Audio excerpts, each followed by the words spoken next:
Super Meat Boy is one of the great... Super Meat Boy is one of the great... Super Meat Boy is one of the... Super Meat Boy is one of the... Okay, what the hell's going on? How am I supposed to play Super Meat Boy and my controller's all jammed up like this? What's a girl to do? I bet you forgot this exists. I envy you.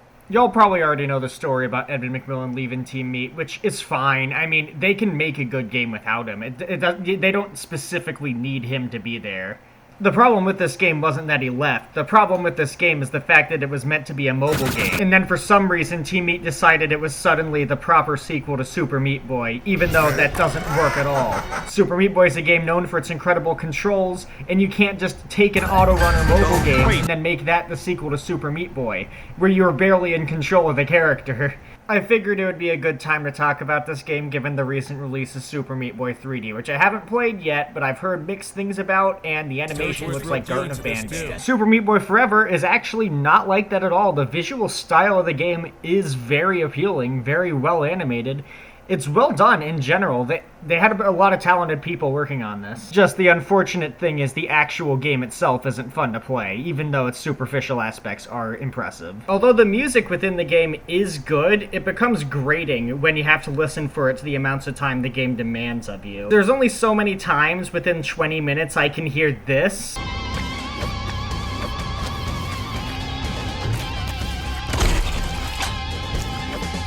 Without having a headache. In all honesty, the music becomes more obnoxious the further into the game you get. It's literally just a downward spiral.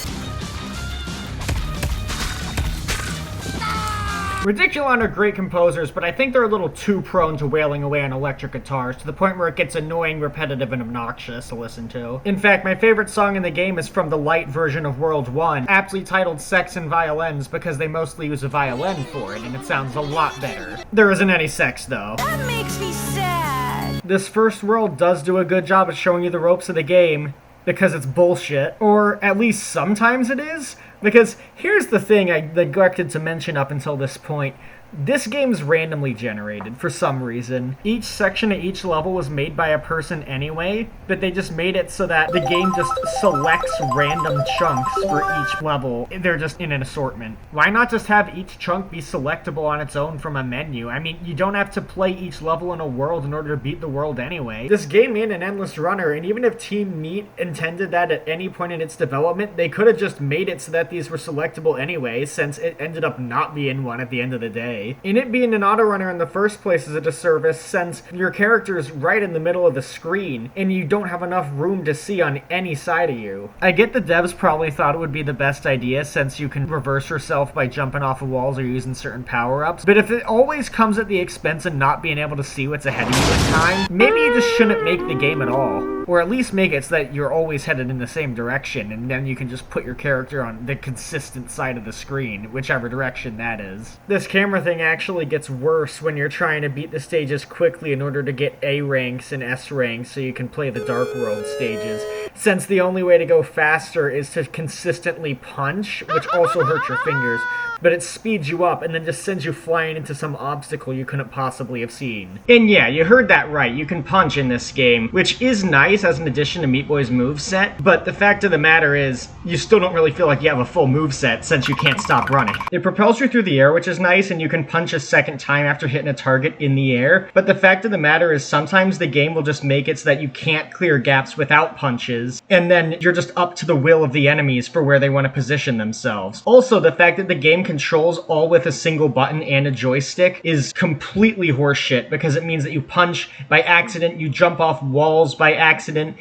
It's really finicky. And yes, you can use a joystick in this game, but it only functions as a means through which to allow you to slide or dive, which do function as attacks, thankfully, but they also make you go down very, very fast. And the game doesn't really properly teach you any of these mechanics, because when it has a tutorial that shows you how to do them, you're stuck running, and the game doesn't give you enough time to process what's going on each of the tutorial boxes that appear, and their sizes are really distracting in the middle of the screen. And then the game just introduces power power-ups randomly in World 4 out of 5, even though you're only supposed to know there are 4 at the beginning. And the fact that they're introduced with these orbs you can punch that then kill you a second after you punch them if you don't punch again in order to launch a giant fireball makes it even more confusing, because when you see the remainder of the power-ups, they don't threaten to destroy you whatsoever. Also, the fact that the game expects you to realize that you can punch a fireball when being launched by a black hole in World 5 is utterly ridiculous, and there's absolutely no hint that you should be able to do that. And the other power-ups really just serve as puzzle mechanics that make the game even more confusing than it already was. I can't stress enough just how much it feels like an accident every time you win in this game, because everything's so fucking confusing and you can't observe the entire level without just being flung into it like a fucking noodle. You got a power-up that turns you around, a power-up that lets you do a high jump, and a power-up that lets you teleport a short distance. But the fact of the matter is, you use them with the same button you do with everything else, so if you want to punch at all, you just end up using the power-up by accident. And then you have to run all the way back to where you got it in order to pick up another one. This whole thing was just a giant mistake. I know that the game is controlled with one button because it was meant for mobile devices, but that doesn't change the fact that it's no longer just a mobile game. It should have way more intuitive controls, especially for something you have to pay for to play. Oh wait, I just remembered, World 5 also has power-ups where you can slow down time and create blocks in the air, and if there are these outlines of blocks and it creates an entire section of blocks, it's a lot. But at least those ones change the gameplay in an interesting way, even if that way is still fucking annoying to use because of the controls. Speaking of the worlds though, they are very, very unoriginal and derivative of the ones from Super Meat Boy. World 1 is a giant forest being cut down where you fight a big chainsaw machine and then they have a squirrel be sad about the forest being cut down, just like in the original game. They're so unoriginal that they even copied the fact that there's a squirrel that's sad about it. They're copying even the jokes from Super Meat Boy. Just because everyone loves and has played Super Meat Boy doesn't mean you should just copy and paste the environments from it time and time again. World 2 is a ruined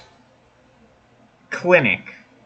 Yeah, that's different. I mean, you fight a brain here, not a blood clot like before. It's totally new. World 3 is a city blown up by Dr. Fetus, but it's new because it's World 3 instead of World 5. No way! Worlds 4 and 5 are at least unique settings, even if they still follow archetypes that the first game had, such as an industrial factory in a different dimension. And there's a bonus 6th world of Dr. Fetus doing a simulation of the other one, so who the fuck cares about that? The game also has collectibles, but this time they're pacifiers instead of bandages. Some of the pacifiers actually disappear after a certain amount of time in the stage, and some of the pacifiers move the first couple times you touch them, therefore forcing you to do an endurance run in a couple of obstacles.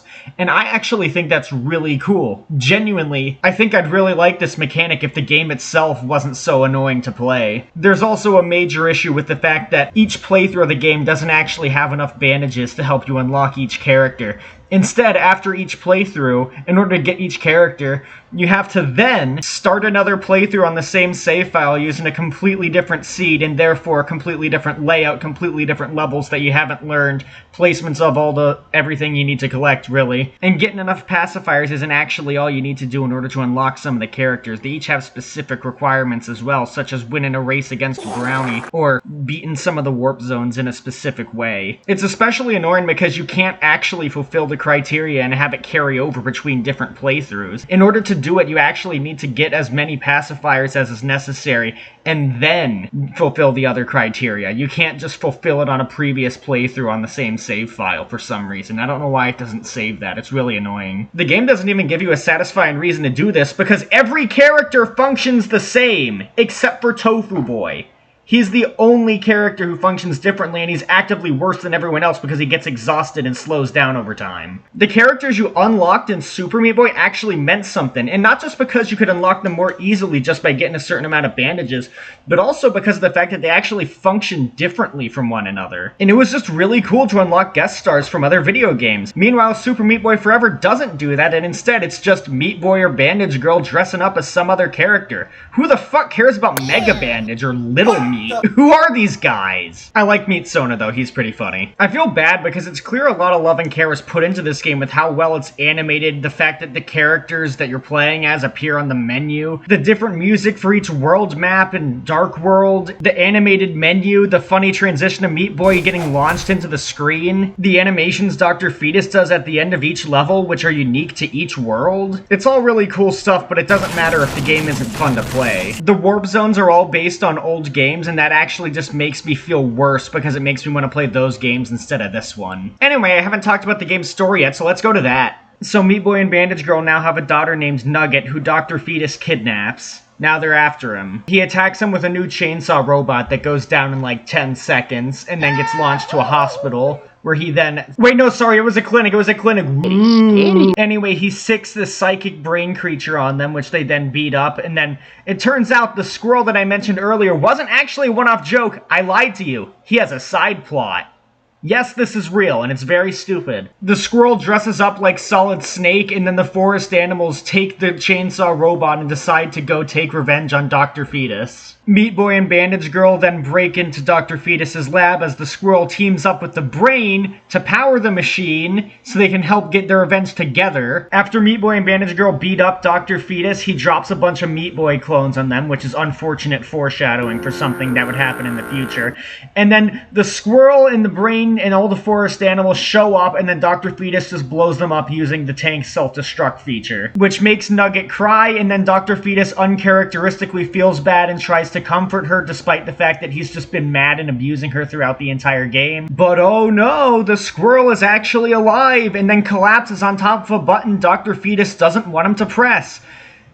So then the universe explodes, Meat Boy and Bandage Girl turn old, and then Dr. Fetus turns into a fucking god! They beat him in one of the most annoying and precise final boss fights ever, which doesn't even stand out because the rest of the game is also like that. So then the timeline resets back to before the forest critters arrive to try to attack Dr. Fetus, so what was the point of them at all? And Dr. Fetus and Nugget have a bond now. Wow. After all that abuse, they're friends now. Adorable. So yeah, this story is a massive mess. I mean, the story isn't really the main focus of Super Meat Boy anyway, but at least in the first game, it was pretty simple and easy to understand. This just goes into what the fuck territory near the end, and has completely pointless characters who contribute nothing to the plot. And the returning characters just feel worse than before. Meat Boy and Bandage Girl just feel like generic parents, and Dr. Fetus is just reduced to flipping people off, which I know he did that in the first game as well, but that wasn't all his character was. I didn't even know it was possible to flanderize somebody so simple. They run that joke into the ground, deep. And I get why Nugget's a character, since they probably wanted to have Bandage Girl be playable in every world just like Meat Boy himself. But also, Nugget isn't funny, I don't like her. The game also runs the joke of, ha ha ha, babies are silly and don't know what they're doing, into the ground. Super Meat Boy Forever is by no means a worthless game, but it is pretty damn bad. Mean Meat Machine is the worthless game. That's the one that actually killed my faith in the franchise and made me not even really want to talk about Meat Boy 3D, despite hearing some people say it's good. But what is important to point out is the fact that Super Meat Boy Forever was the beginning of this decline. And it is, in a way, the most insulting one, since people wanted a sequel to Super Meat Boy for years, and then we got this instead. Mean Meat Machine was at least never intended to be a proper sequel. It was always going to be a spin-off game, no matter how bad it ended up actually being. So I actually hate Super Meat Boy Forever more, even if Mean Meat Machine is a much, much worse game. It's at least more isolated from Super Meat Boy, the thing I actually care about in this franchise.